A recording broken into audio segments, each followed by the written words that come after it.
And now, Virgin Most Powerful Radio is pleased to present Hands-On Apologetics with renowned Catholic author and apologist, Gary Machuda.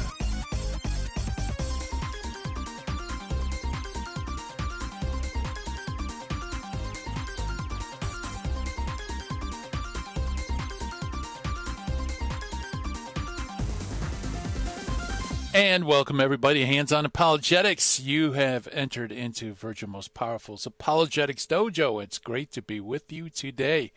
Yes, it is the fight against automation and man. And sometimes automation wins, sometimes man does. So anyway, welcome aboard, folks. You know, that's the danger of following a spiritual warfare program, is that you do get spiritual pushback, and so that can come all sorts of different ways. But we have a fantastic show in store for us today. Coming up on the other side of the break, we're going to be talking about Aquinas' ways to God. And to help us break down the different ways St. Thomas Aquinas was able to argue for the existence of God and his divine attributes. We're going to actually have two guests. We're going to have Pat Flynn, as you all know, is a regular on the show. And also we're going to have Dr. Gavin Kerr come in, also from Ireland. And we're going to break down Aquinas and see all the different ways in which he was able to reason to understand the Almighty God. And so that's going to be coming up on the other side of the break. On this side of the break, as always, we have our exercises. We have our Finding the Fallacy. Today's fallacy, by the way, is the Furtive Fallacy. And also, we will meet an early church father. Today's early church father is St. Dionysius of Corinth. St. Dionysius of Corinth. So, got great stuff in store for us today. Let's see. What it was? Oh, I didn't even welcome everybody. You know, I was listening to the show intro, and it was so weird that I can't believe I forgot to give my shout outs. So let me give my shout outs to all of you watching on live stream, Facebook, YouTube. Hello, everybody. Welcome aboard. Good to see you. Thank you for the emojis.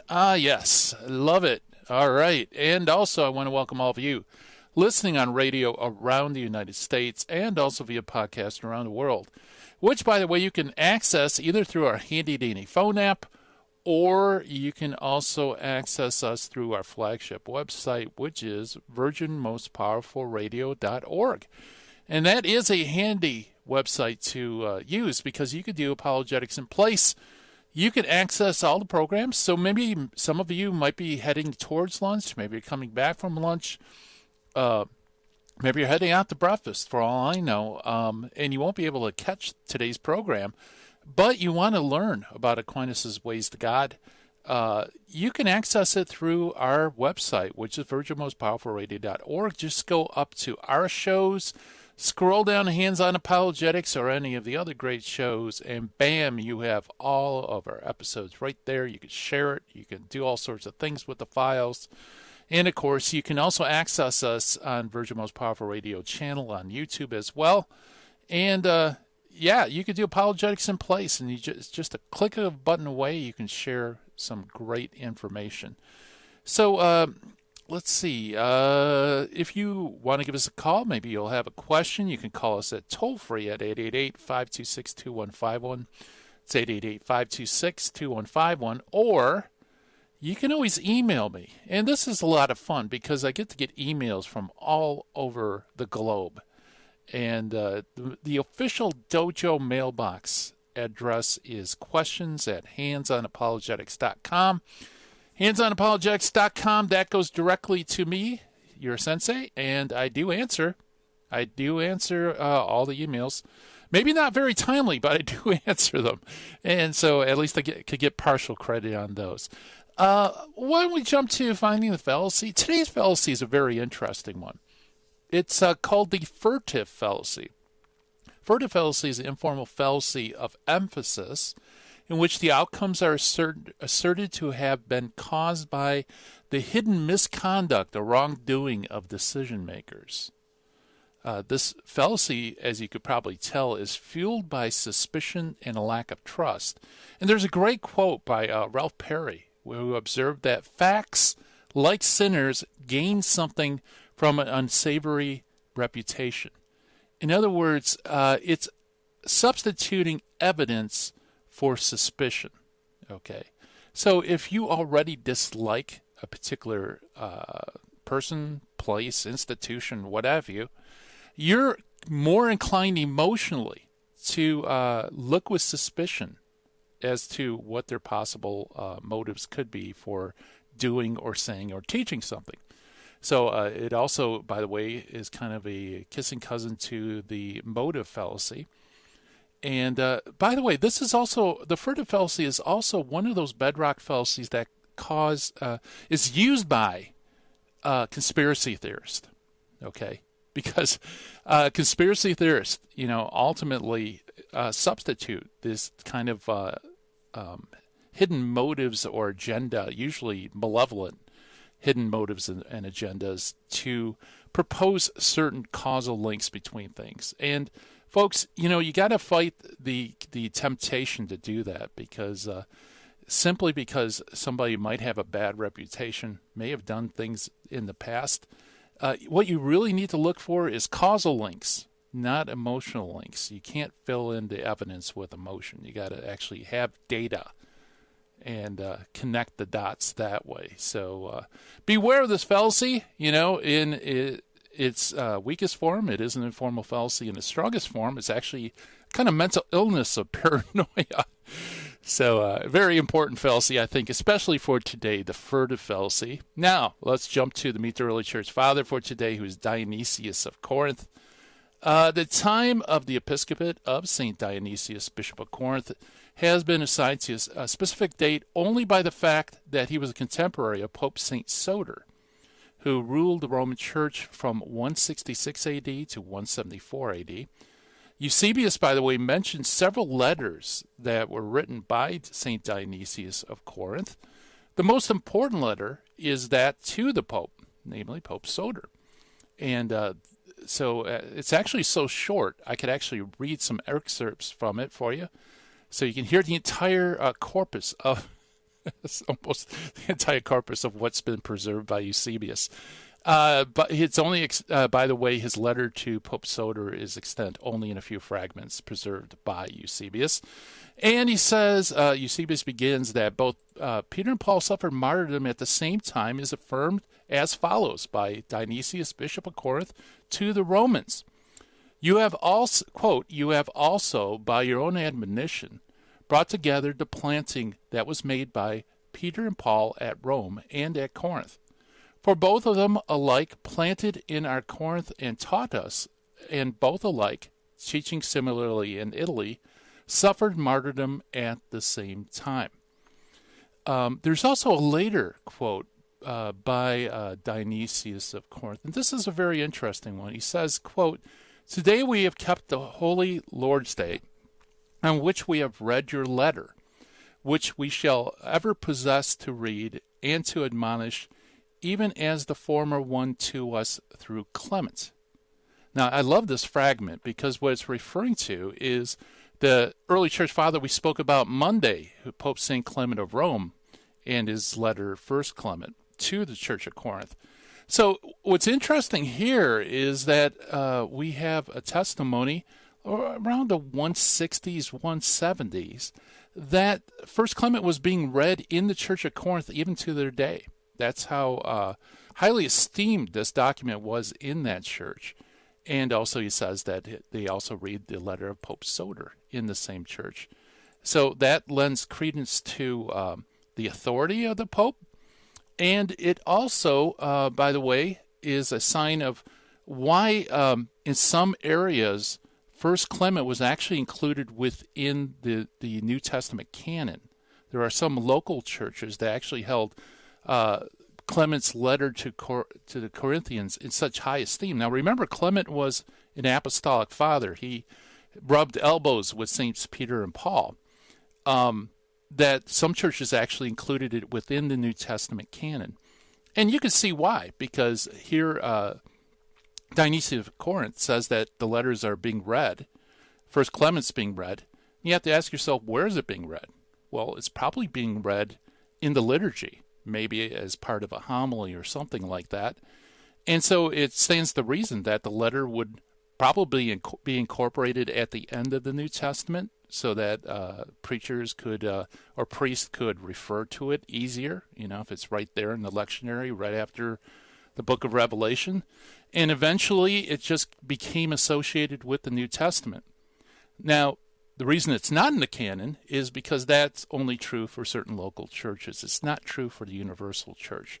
So although some local churches may have associated First Clement with the New Testament, such was not the case with the church as a whole, the church Catholic or universal, if you will. And so very important data. First, that Peter and Paul was martyred in Rome. Very important also for apologetics with the papacy. And also this idea of that the First Clement was continuously read within the Church of Corinth, even decades after the letter was received. So it's gained quite a bit of authority. And that is our early church father for today, Saint Dionysius of Corinth. And by the way, since I have a couple of seconds, and I was talking about the canon, as you know, I am a big, a devotee of the issues surrounding the Old Testament canon. I have a YouTube channel, and I really appreciate it if you could check it out, see if you like the videos. If you do, please thumbs up and subscribe. It's called the Apocrypha Apocalypse channel on YouTube, and we got lots of great shows on there, and also some Spanish language shows. So anyway, I hear the music coming up. Coming up next, we're going to talk about Aquinas' ways to God with Dr. Gavin Kerr and Pat Flynn. Stay tuned.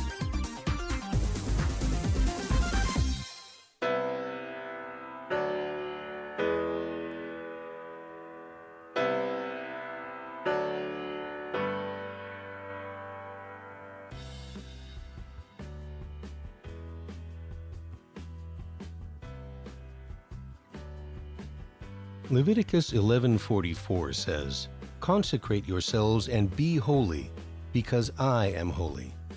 St. Vincent Pallotti said, "You must be holy in the way God asks you to be holy." God does not ask you to be a Trappist monk or a hermit. He wants you to sanctify the world and your everyday life. May God show us the path to holiness and help us to follow it all the days of our life.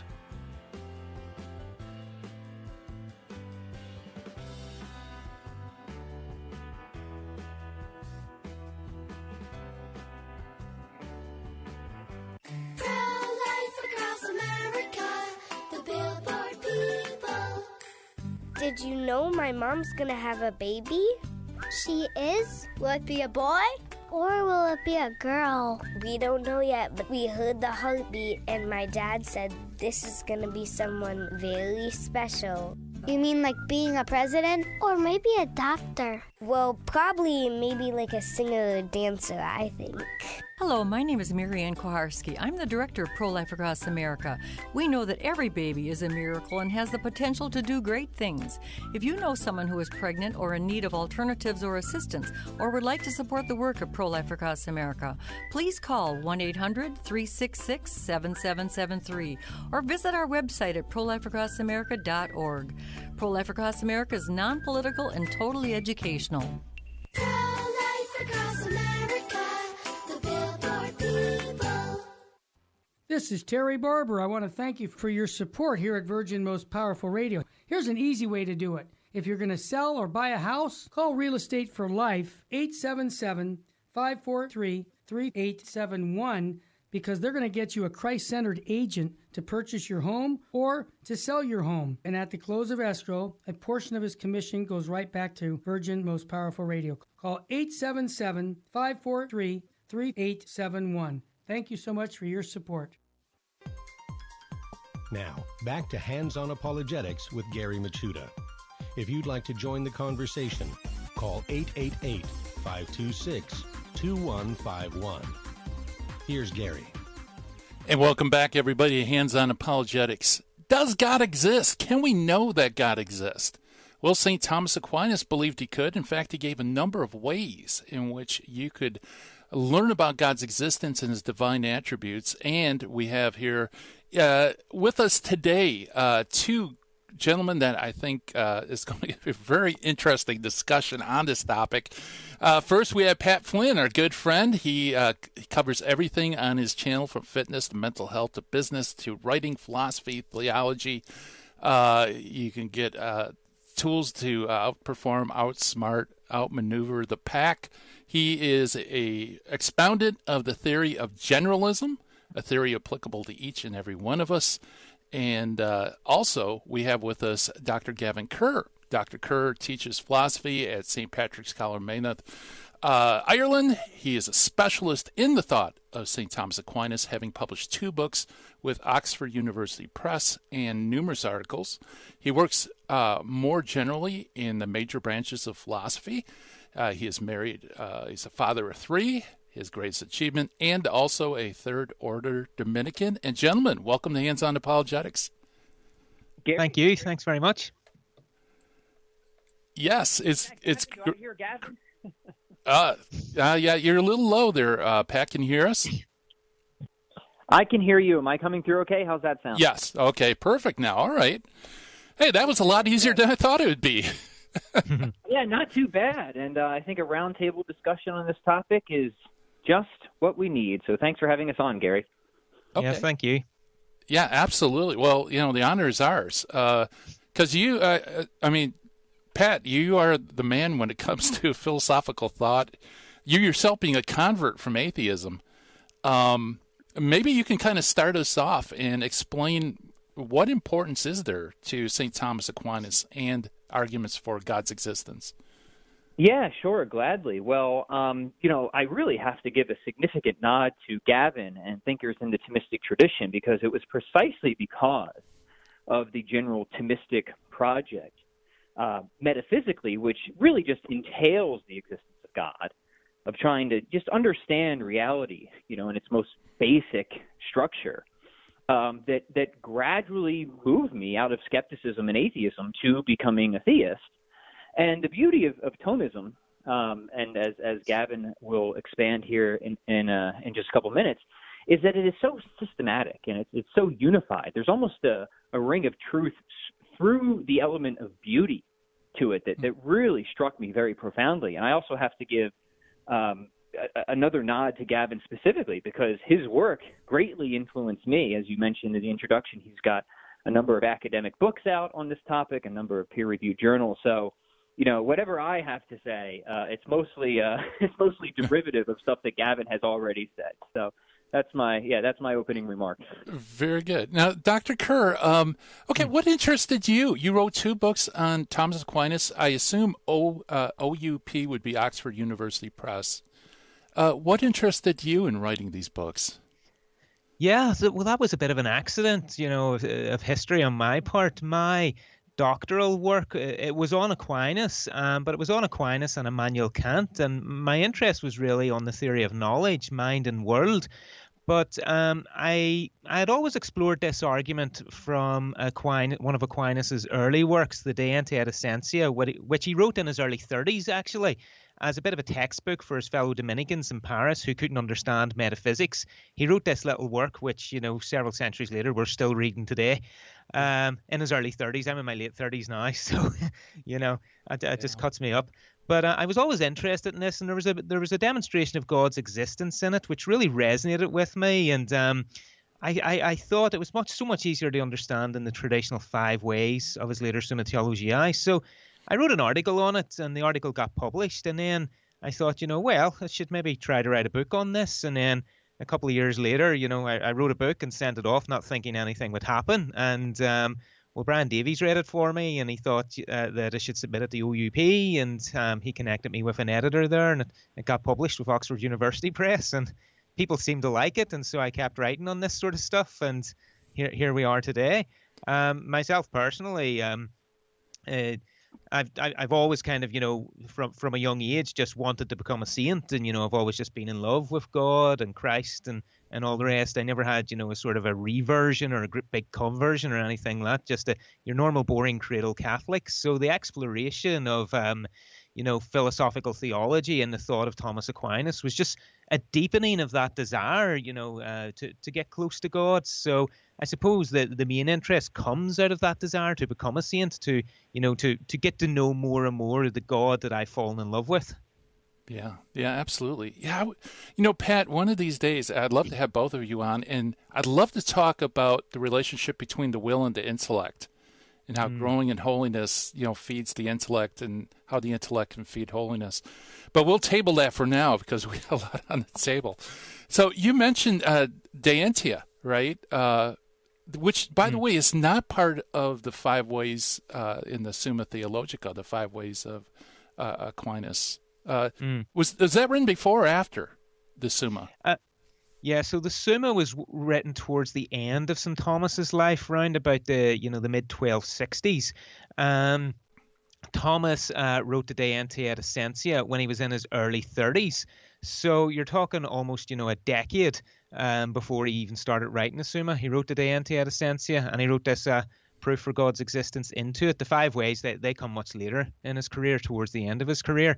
Now, saying that, the proof of God from the De Ente et Essentia, it pops up throughout Aquinas' works here and there, and the metaphysical thinking behind it informs a lot of his thinking on God. And it's my personal opinion that the five ways of the later Summa kind of reinterpret and reimagine the argument from the De Ente. So, but it's one of the earliest arguments for God that you'll get in Aquinas' thinking. Yeah, very good. Now, Pat, now I know that particular argument is, I think, one of your favorites. Now, I don't know if I never asked you that question, but it seems like you really gravitate to the Diantia argument. Yeah, that's right. The argument from the De Ente, and I'm with Gavin here, and in fact, I guess a bit of early news, but it seems like we might be writing a book on this very subject. And what we'll be arguing is that this is a good argument. It can be defended. It works, but that it also provides a way to interpret and give the best presentation of the five ways. And by best presentation, we mean not just the strongest, not just presentations that work and really are sound arguments, but I think we would both say that are also most true to what Aquinas' intentions were and general metaphysical project. So, I very doubtfully we're going to get through the five ways in just this episode, but maybe, Gary, if your listeners don't get sick of listening to us, we could do a series, and we could maybe start by getting the De Ente argument kind of on the table in this episode, and then show how it ties into each of the five ways in subsequent conversations. Yeah, that sounds like a lot of fun. Okay, so how do you want to approach this, Pat? Do you want to lay it out, or Doctor, do you want to? How do you want to do this? Well, since Gavin, I'm going to make him do most of the heavy lifting here because I'm such a gentleman. Maybe I'll kind of give the brief overview, and then we'll just let Gavin start putting some meat on the bones. How does that sound? Sounds good. Good to me. Yeah. Right. So. Yeah. So the argument is, it really is. It's a causal argument, right? So there's a number of kind of steps we have to take in this argument. We have to argue for a certain type of causal series, which is a per se causal series. Then we have to argue that the existence of things, the very existence of things, is itself a causal property that is susceptible to this causal series. Now, what's interesting about this type of causal series, a per se causal series, and I think it's probably worth spending some time on this first, is that Aquinas wants to say that given the nature of this type of causal series, it must involve a primary member that has the power to really give or lend the causal property in question to the other members of the series. Right, so I'll give an example here to make it a little bit more concrete. So if you have a causal series that is X, Y, Z, and we would say that it's a per se or essentially ordered causal series, if in producing the effect Z, Y has to borrow the power from X to do so. So to make it even more concrete, I'll give a more specific example. If I'm standing in my bedroom at night and it's being illuminated by the moon, we can ask, well, what is the cause of the illumination? And in one sense, well, it is the moon, right? But that isn't really the cause of the causality of the series. And the causality of the series is, of course, illumination. So what we're getting at is, okay, the moon is sort of an intermediary or instrumental cause, but it's not ultimately responsible for the causal property of illumination. It's not ultimately responsible for the effect of my bedroom being illuminated, primarily because the moon, in virtue of what it is, its nature, doesn't have the power to produce light. It only has the power at most to reflect light. So it's borrowing, if you will, or receiving light from that which is the primary member of the series, the sun, and it's passing it on to my bedroom, and that would be the effect. So we're trying to identify a causal property. In this sense, it would be some form of illumination. We can see that there's an intermediary there that doesn't have its nature doesn't have the ability to produce the causal property in question, and because of that, we have to trace back to something that does, that has the sort of nature that it has the ability inherent to itself to produce the causal property in question. If there wasn't that primary member, then that specific causal property wouldn't be in the series to begin with. So if there wasn't a sun, my bedroom wouldn't be illuminated. And here's the key, this will kick in later, it doesn't matter how many moons you have, right? So if you have one moon or two moons or even an infinite number of moons, because moons don't have the power to produce light in virtue of what they are, if you don't have something that does have that power, then the whole series collapses, right? In the same sense that if the sun suddenly extinguished itself or something extinguished it, that the sort of causal property of illumination would drop out of the series entirely. And the reason that that's important is because if we can argue that existence is something that is caused in things, and if we can argue that this is going to be susceptible to that type of causal reasoning, a per se causal reasoning, then we're going to have to get back to something that really exists in virtue of what it is, whose essence or nature just is subsistent existence itself, and imparts existence to everything else that has, as we'll get into, a real distinction between what it is and the fact that it is, its essence and its active existence. So I know I just threw a bunch on the table there, so why don't I just try and let Gavin clean up some of my mess? Yeah, well, actually, we're coming up to the break, so that's good. So you basically put all the weights on the bar, and you're going to have Dr. Gavin start pumping iron. And we're going to do that, by the way, on the other side of the break. For those just tuning in, we're talking about Aquinas' ways to God, and we're going to be looking specifically at his argument from existence and essence. And with us, we have Pat Flynn of the Pat Flynn Show, and also Dr. Gavin Kerr. More to come on the other side of the break, folks. You don't want to miss it. You're listening to Hands On Apologetics. Stay tuned.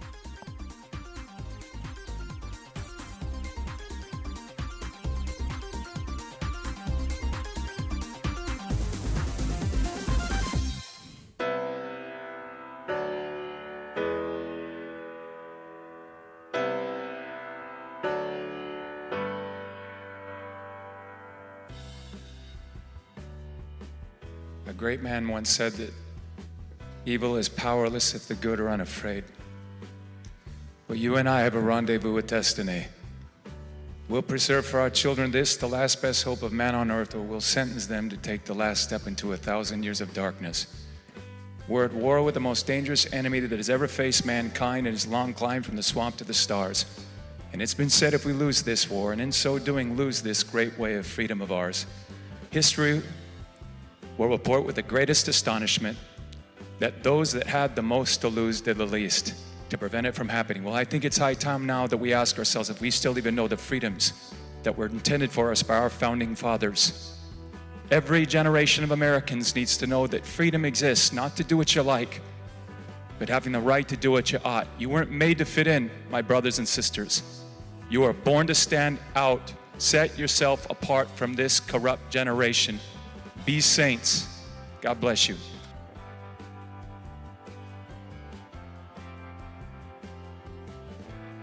In 1 Corinthians 13:13, St. Paul says, "So there abide faith, hope, and love, these three." According to St. Ignatius of Antioch, faith is the beginning and love is the end. And God is the two of them brought into unity. Then comes everything else that makes up a Christian. May God grant that we may attain all the virtues that make for authentic followers of His Son.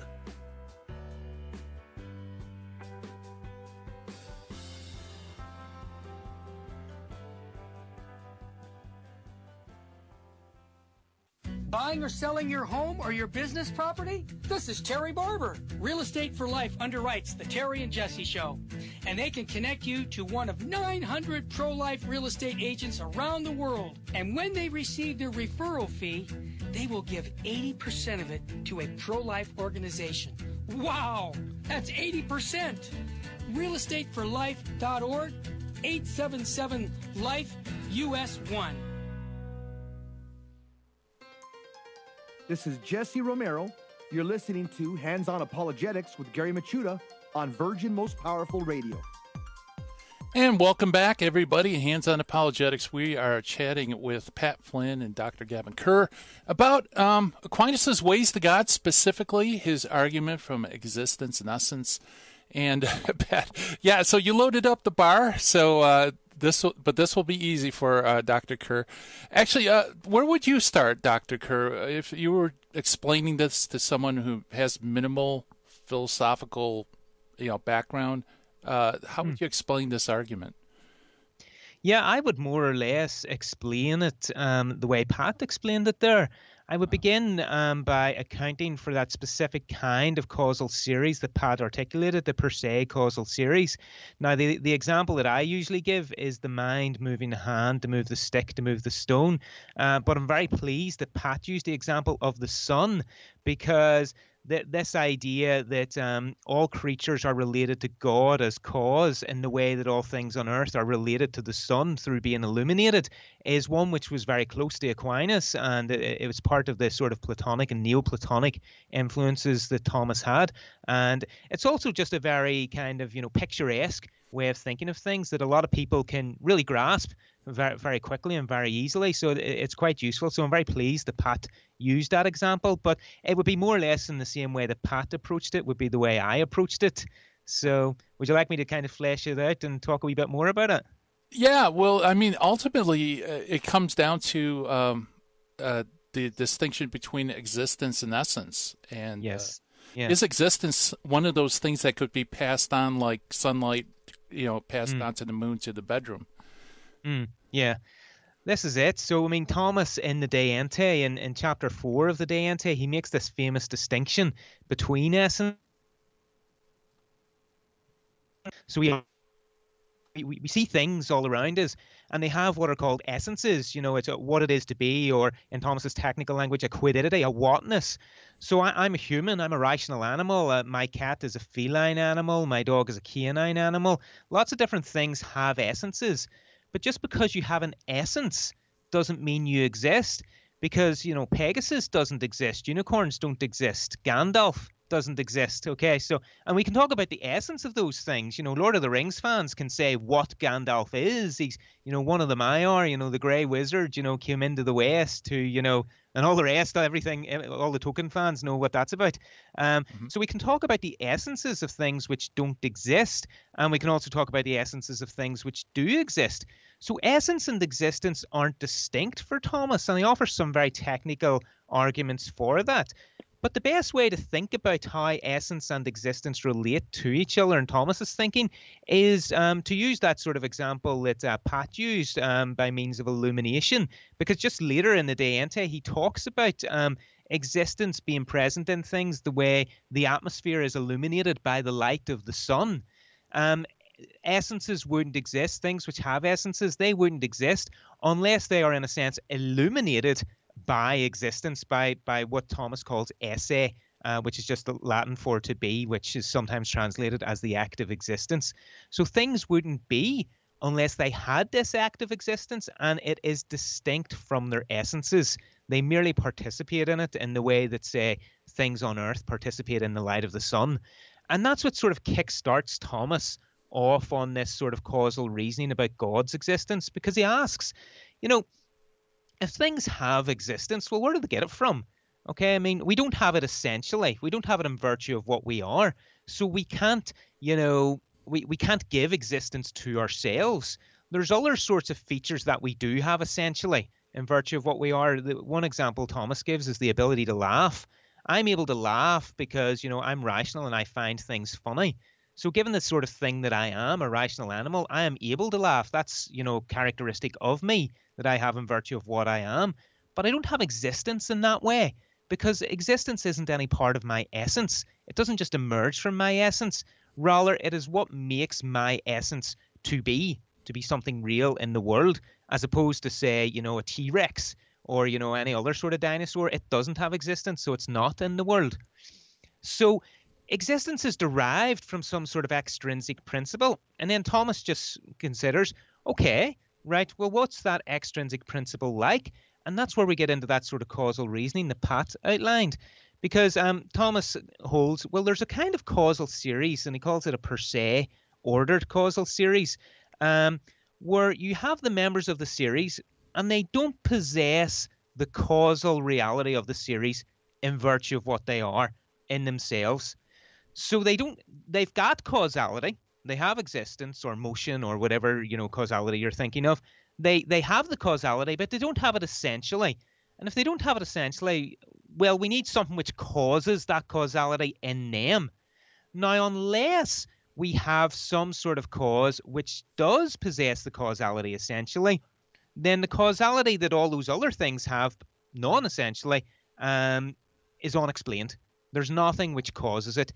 It would be like having, things which are dependent with nothing on which to depend. And so one example of this sort of series is, think of, a mind moving the hand to move the sticks to move the stone.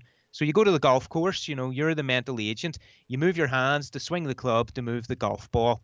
Well, the ball, the club, and the hands, they're immobile. They're motionless unless they're moved by the mental agent. So they don't have motion in virtue of what they are. They participate in the motion that the mental agent gives to them. And the mental agent, just being an agent, is able to originate motion. He is able to just give motion to things in virtue of what he is. That's what it is to be a mental agent. Take away the mental agent, the hands, the club, and the ball, they're motionless. So let's say you go to the golf club and you start your swing, and then let's say, something happens and you fall down dead. Well, the motion just drops out of the series. There's no series after that. And that's what a per se series is like. You take away, if there's no primary cause, there is no causality in the series. Well, in the series that we're sort of considering, the causality is existence, which things don't have essentially. So existence is related to things the way motion is related to the hands, the stick, and the stone, and, the golf player going to the golf course and swinging the club. Unless there is a primary cause that essentially has the causality of the series, you just wouldn't have that series in question. This series in question here is existing things. So unless there is some sort of primary cause which essentially has existence or is pure existence itself, then things just wouldn't have existence. They would have nothing to participate in. If you remove the sun from the solar system, then nothing would be illuminated within the solar system. That's the sort of idea that Thomas is getting at. And so this primary cause then is pure existence itself. Yeah, great explanation.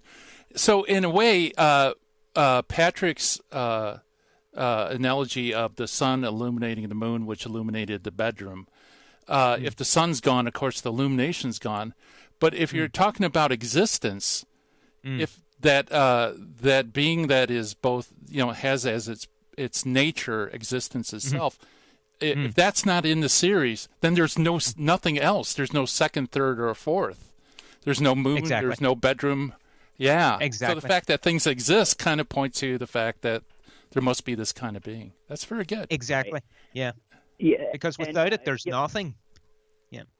And just to add a quick note here, it's so important to understand what Aquinas means by a per se causal series, because once you understand the nature of that series, you understand why it's not susceptible to an infinite regress. Right, because if you want to just go back to the sun, moon, bedroom example, like I said before, it doesn't matter how many moons you put in there. In fact, you could have an infinite number of moons. Like let's just grant that, but you still would not have explained the causal property under consideration. And it doesn't you can keep adding moons all day long. But it would be a category mistake to think that that's ever going to amount to an adequate, sufficient explanation, because the moons are just passive receivers. And you can't just add up more passive receivers and somehow give a giver, if that makes sense, any more than you could add up a number of white tiles and get a purple floor. It's a construction problem that in principle can't be solved unless you get to something that is qualitatively different, a primary member that has that causal power in virtue of what it is and can donate it or impart it to the other members of the series, if that makes sense. Yeah. Yeah. And if I could just follow up on what Pat said there, if that'd be okay. This brings up the really interesting issue, which not a lot of people are aware of, but in the Middle Ages, there was a real philosophical and theological discussion on whether or not creation could be eternal. That is, did creation have to have a beginning? Now, it's De Fide, Catholic doctrine, Lateran 4, that we believe that there was a beginning to creation. But the interesting theological point is, okay, there was in fact a beginning to creation, but does there need to be? Just because something is created, does it have to have a beginning? Now, St. Bonaventure, St. Thomas's contemporary, said, well, anything that is created does have to have a beginning. But St. Thomas's position was really interesting. St. Thomas held that whilst anything that has a beginning certainly has a cause, that doesn't mean that whatever doesn't have a beginning is without a cause. And the reason why this is interesting is because, and this is kind of what motivated me to look at the metaphysics of creation, Stephen Hawking, in his book A Brief History of Time, he gave a model, a physical model for the universe, whereby the universe is finite, okay, but it doesn't have a beginning. There are no boundary conditions or before and after with the universe. And Stephen Hawking ruminated, saying, well, look, if there's no beginning to the universe, well, there's no need for a creator. There's nothing for a creator to do. Now, little did Stephen Hawking know that he was engaging in an issue very close to the heart of 13th century medieval theologians who had already addressed it. Yeah. And one of the things is that Aquinas affirmed that you can have a creation without a beginning. And this is where Pat's analogy, of the sun and the moon becomes really important, because imagine this. Imagine you've got the sun and you have the moon. And now imagine the two of those existed for all eternity. They had no beginning and they'll have no end. They've existed for eternity, right? So for all eternity, the sun has been illuminating the moon. Okay, so the sun is the cause of the moon's illumination, but the moon's being illuminated never began to be. But we can still say that the moon is being caused in its illumination by the sun. The sun is the cause of the moon's illumination, even though that illumination never began to be. So even though something doesn't have a beginning, like the illumination of the moon, it can still be caused, in this case, by the sun. And that's the way Thomas's thinking is with God and creation. Creation could be without a beginning. That's fine. Yet it is still caused or derived their existence from God.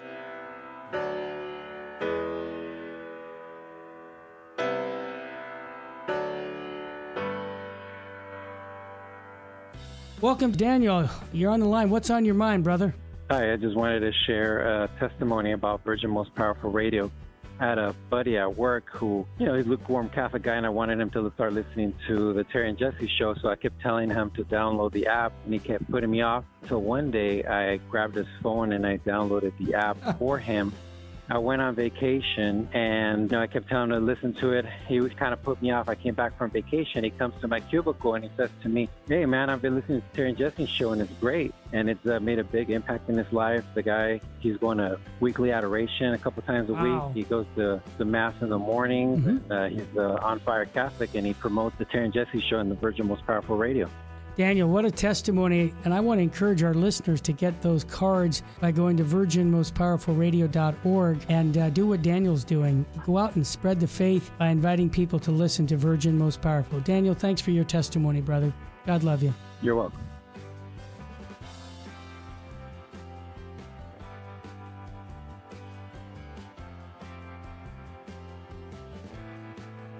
If you shop on Amazon.com, there's an easy way to support Virgin Most Powerful Radio. Just visit smile.amazon.com and type in Catholic Resource Center under the desired charity.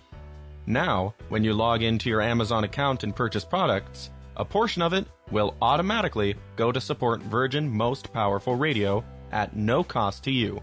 Thanks in advance for supporting CRC and VMPR, and may God richly bless you and your family.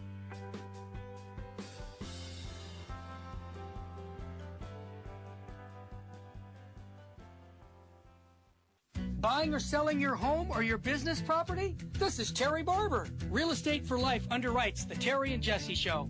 And they can connect you to one of 900 pro-life real estate agents around the world. And when they receive their referral fee, they will give 80% of it to a pro-life organization. Wow! That's 80%! realestateforlife.org, 877-LIFE-US1. Now, back to Hands-On Apologetics with Gary Machuda. If you'd like to join the conversation, call 888-526-2151. Here's Gary. And welcome back, everybody, to Hands-On Apologetics. And we're chatting about Aquinas' ways to God, and specifically we're looking at his argument from existence and essence, which probably is one of the ways I think most people are unfamiliar with. And we're chatting with Pat Flynn of The Pat Flynn Show and also Dr. Gavin Kerr. And, Dr. Kerr, that your last point was really interesting. It's kind of funny that you don't think of Stephen Hawking as being stuck in the Middle Ages, but apparently he is. It's still the same arguments.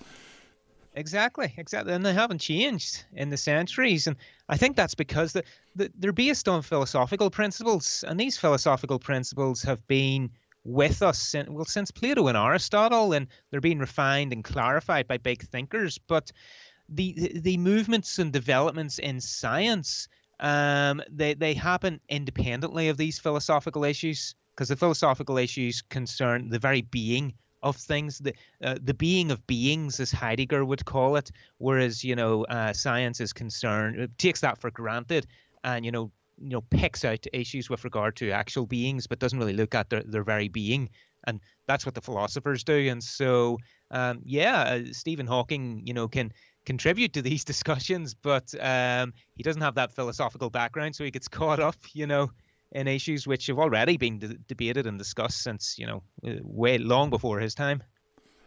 Right. I think that if I can just add a point there, I think it's because it's such a typical place of confusion, and people not being able to mark off the scientific project, or specifically physics, from metaphysics. So physics is really, it's an etiological project. It's concerned with how one physical event leads to another physical event. But metaphysics is much deeper than that. It's really trying to figure out, why are there any physical events at all to begin with? And the metaphysical principles that Aquinas is exploring and ultimately committed to, that get you to the existence of God, those are really assumed by the sciences, or we would argue they would have to be assumed by the sciences to make science ultimately coherent. Notions of causality, act potency distinction, you name it. So I think it's just important just to get the conceptual clarity that these are certainly compatible projects, but they are different projects. And even otherwise extremely intelligent people like Stephen Hawking, nobody wants to deny that the man was a genius, can sometimes make just very simple mistakes if they don't draw those distinctions. Yeah, that's an excellent point. Let me throw this out. Actually, I'll throw it out at you, Pat, and Doctor, you can tag in too. One difficulty I have is with the existence and essence argument is, Dr. Gavin, you pointed out that you can know the essence of things that don't exist. But couldn't somebody, Pat, couldn't somebody say, well, if these things don't exist, then how do you know their essences? Because you can't know something that doesn't exist. So isn't that kind of, doesn't that destroy the whole argument? Oh, no, I don't think so. We can differentiate between different acts of the mind, as Aquinas does as well. But before, Gary, if you wouldn't mind, I would actually like to spend a little bit more time because we didn't buff up, I think, an important section of the argument. So we established the causal series here, but we really need, I think, to spend at least a little bit more time, and then we can get on to some of these objections, showing why Aquinas believes there is that real distinction between essence and existence in the first place, right? And, you could even grant that maybe we think that we have the essence of a unicorn, but there really is no essence to a unicorn, and the argument would still go through. So you could, I think, grant part of that objection, and it certainly wouldn't be devastating to the argument. But I think if we could just circle back to that, because I think what we want to do is show that there really is this real distinction, because if that's the case, and then we can analyze existence as a causal property and relate it to a per se causal series, then we hit explanatory pay dirt in God. Does that sound all right? Sounds great. Cool. So again, I'll do a general sketch, and I'll put the weights on the bar for Gavin, which is a fun analogy because when we're not talking about philosophy, we're usually talking about fitness. So that's very good.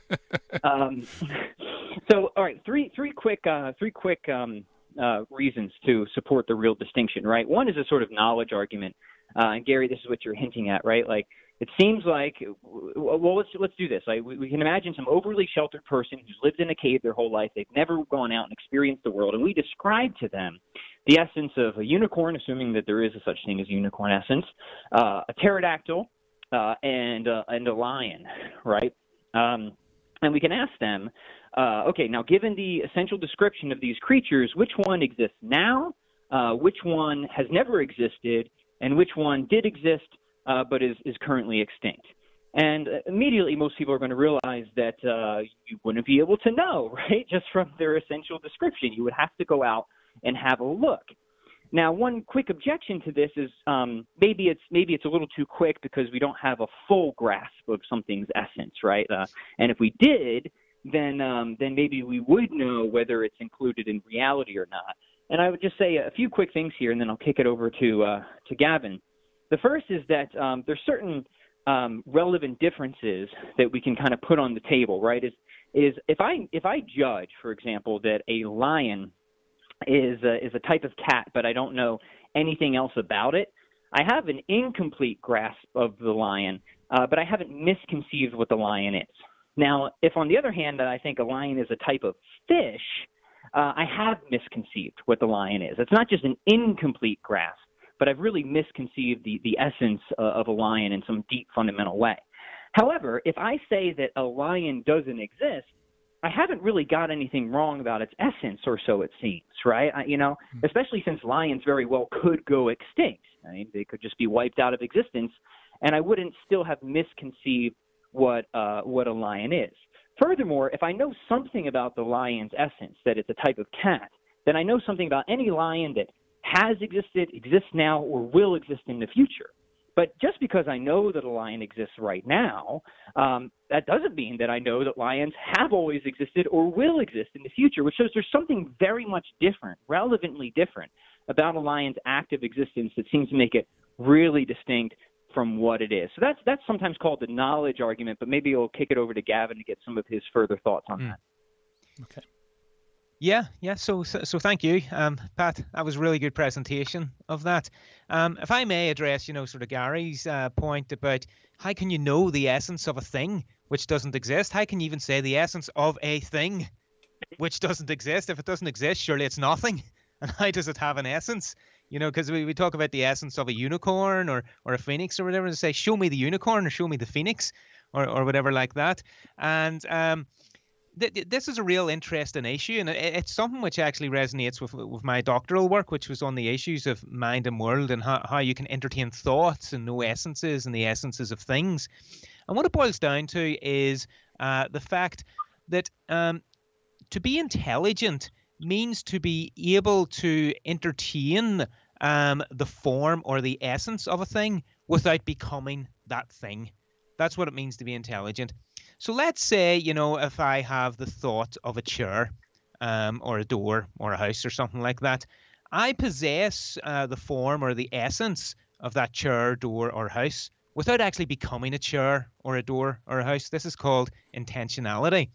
A tree, on the other hand, I'm going to go out on a limb and say is unintelligent. So once a tree possesses the form of a chair, it ceases to be a tree and it's been carved into a chair or a door or whatever. So once the tree, which is unintelligent, receives a different form, it ceases to be the tree and becomes something else. Whereas a human being, because it's intelligent, doesn't cease to be human and becomes something else. It can possess the forms of things distinct from itself without becoming those things. That's the intentional possession of form. Now, because that's intentional, it's abstract. We abstract it from the things that we see around us. So, I see a dog and I sort of abstract the form or essence of a dog, and I know that these various things that I see are dogs and they're not cats and whatever. And insofar as we can kind of entertain these forms or essences in our minds abstractly, we can start to do weird and wonderful things with them. And we can start, connecting up and splicing together different forms and different essences, so we can come up with the essences of things which don't exist and we have never come across in history books or science texts or anything like that. That's what great storytellers do. That's what Tolkien does in Lord of the Rings. That's what Lewis does with the Narnia Chronicles. He is engaged with the essences of things in the world. Dragons, for instance, they're a classic of storytelling. I don't think anybody, has ever come across a dragon. Maybe St. George, but we'll find out when we get to heaven if St. George actually came across a real dragon. But, dragons, we see lizards, we see great animals, crocodiles, that sort of thing, and we see winged creatures. And we can have and entertain the essences of those independently in our minds. And then through inventiveness, we can just bring them together and, come up with the essence of a dragon. And we can start to, to entertain that and put that forth in stories and so on. So the idea that we're able to, think about the essences of things which don't exist is rooted in that, the ability of the human intellect to entertain thoughts of forms in an intentional or abstract manner. And that's how we're able to do that. So the thing need not exist in order for you to entertain its essence. Okay. Yeah, very good. Pat, do you want to add on something? Yeah, no, I think that's a brilliant exposition, and that's why I kind of added the conditional there. Well, if unicorns have an essence, because that's kind of it's a messy debate, right? But I don't think it would undercut the argument, because we can still work with things that are contingent, right? That we know exist but pass from existence, which is kind of another step in the real distinction, right? The fact that our experience reveals to us so many contingent entities is itself strong evidence for a real distinction between what a thing is and the fact that it is, its essence and active existence. Because if a lion existed in virtue of what it is, then we would expect lions would always be here, that they wouldn't pass out of existence. Now, somebody might say, well, maybe that's because lions have causes or a potential for non-existence, but that really misses the point, because something that existed necessarily in virtue of what it is wouldn't have a potential for non-existence and wouldn't need a cause to begin with. Now, I know we only got a few minutes here, but I would love for Gavin to get out one of the final and I think most important steps for the real distinction argument, which is an argument from multiplicity. Gavin, do you think you can get it out in like 2 minutes? Yeah, if that. I'll do my best. So the idea here, the argument from multiplicity, consider the hypothesis of something whose essence just is its existence. In principle, there couldn't be more than one of them, because if there were more than one, it would have to be subject to some principle of multiplication. So the way you've got pure juice and then you mix it with water and you dilute it and you can multiply it. But if it's pure existence itself, there is nothing other than it which isn't an effect of it. So there's nothing other than it to which it stands as subject, which can multiply it out. That then means that anything which is multiple is not pure existence itself. So anything which is multiple is composed of essence and existence. Very good. Well, the music's coming up. Thank you so much, Pat, and thank you, Dr. Kerr. This has been a lot of fun. Thanks very much, Gary. Thank you. All right. Yeah, it's already time for me to turn off the dojo. Thank you, everybody, for listening in. Coming up next, the Terry and Jesse Show, High Impact Athlete Talk coming in. Thank you for listening. Bye-bye.